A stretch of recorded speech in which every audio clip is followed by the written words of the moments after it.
যার কারণে আসলে গুলশান থেকে বিমানবন্দর পৌঁছাতে স্বাভাবিক যেই সময় লাগে আজকে হয়তো সেটি সম্ভব হবে না, কিছুটা বিলম্বিত হবে। আমরা আগেও তেমনটি জানিয়েছিলাম।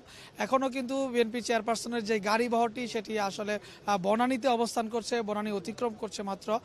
তা আমরা ধারণা করছি যে এখানে এই বিমানবন্দর এলাকায় পৌঁছতে আরও হয়তো ঘণ্টাখানেক সময় লেগে যেতে পারে, কারণ পথে পথে প্রচুর নেতাকর্মীদের সমাগম রয়েছে। বিশেষ করে ঢাকা মহানগর ছাড়াও সারা দেশ থেকে বিভিন্ন ইউনিটের বিএনপি নেতাকর্মীরা তারা এই এসেছেন তাদের যে প্রিয় নেত্রীকে বিদায় দেওয়ার জন্য, এবং তারা স্বাগত জানাচ্ছেন। বিভিন্ন মিছিল স্লোগান দিয়ে তারা আসলে খালেদা জিয়াকে বরণ মানে বিদায় দিচ্ছেন।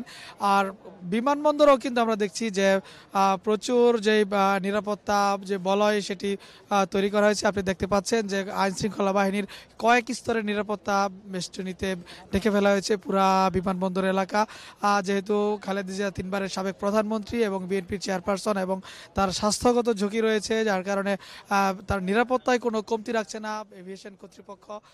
আমরা বিকাল থেকে দেখেছি যে পুলিশ সহ বিভিন্ন যেই সংস্থা বাহিনী রয়েছে তারা কিন্তু কাজ করছেন, এবং বিমানবন্দর এলাকাতে যে বিদেশ গমনেচ্ছুক শুধু যাত্রী ছাড়া আর কাউকেই প্রবেশ করতে দেওয়া হচ্ছে না। সবগুলো গেটের কিন্তু একই অবস্থা। বাইরে থেকে মেন সড়ক যেটি রয়েছে সেই সড়ক থেকেই মানুষের যে চলাচল সেটি সীমিত করা হয়েছে, এবং এখানে আপনি দেখছেন যে আইনশৃঙ্খলা বাহিনীর সদস্যরা তারা কর্ডন করে রেখেছে পুরো এলাকাটি। এমনকি নেতাকর্মীদেরকেও আসলে এই বিমানবন্দরের ভেতর এলাকায় প্রবেশ করতে দেওয়া হয়নি। তারপরও কিছু কিছু নেতাকর্মী সেই কড়া নিরাপত্তা বেষ্টনী ছেদ করে তারা কিন্তু এখানে তারা চলে এসেছেন, এবং যে বিষয়ে তারা অপেক্ষা করছেন এই বিমানবন্দর এলাকাটিতে। আমরা রয়েছি শাহজালাল আন্তর্জাতিক বিমানবন্দরের 8 নম্বর গেটে।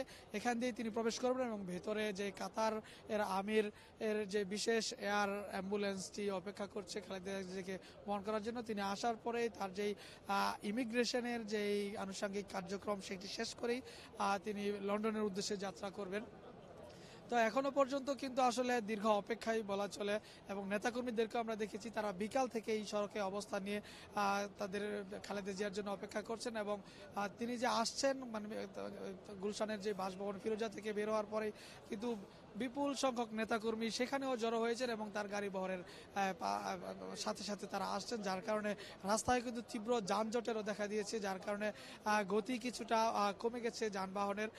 সেই বিষয়টি আমরা দেখছি। তো এখনো পর্যন্ত তিনি বিমানবন্দর এলাকায় এসে পৌঁছাননি, বনানী অতিক্রম করেছেন কিছুক্ষণ আগে। হয়তো আরও সময় লেগে যাবে তিনি বিমানবন্দর পর্যন্ত পৌঁছতে। আর এছাড়া আপনাকে আরও কিছু তথ্য জানিয়ে রাখি যে দীর্ঘ প্রায় 7 বছর পর বিএনপি চেয়ারপারসন তিনি চিকিৎসার জন্য লন্ডন যাচ্ছেন, এবং সেখানে রয়েছেন তার বড় ছেলে, দলের সিনিয়র রয়েছেন যে ভারপ্রাপ্ত চেয়ারম্যান তারেক রহমান। সেখানে তাকে স্বাগত জানাবেন, সেখানে তিনি চিকিৎসা নেবেন, এবং সেখান থেকে তার যুক্তরাষ্ট্র যাওয়ার কথা রয়েছে। তো এখন পর্যন্ত আমরা রয়েছি শাহজালাল আন্তর্জাতিক বিমানবন্দরে। খালেদা জিয়ার বিদেশ গমনের যে সবশেষ খবর আমরা আপনার মাধ্যমে আমাদের দর্শকদেরকে জানিয়ে দেব পরের খবরে।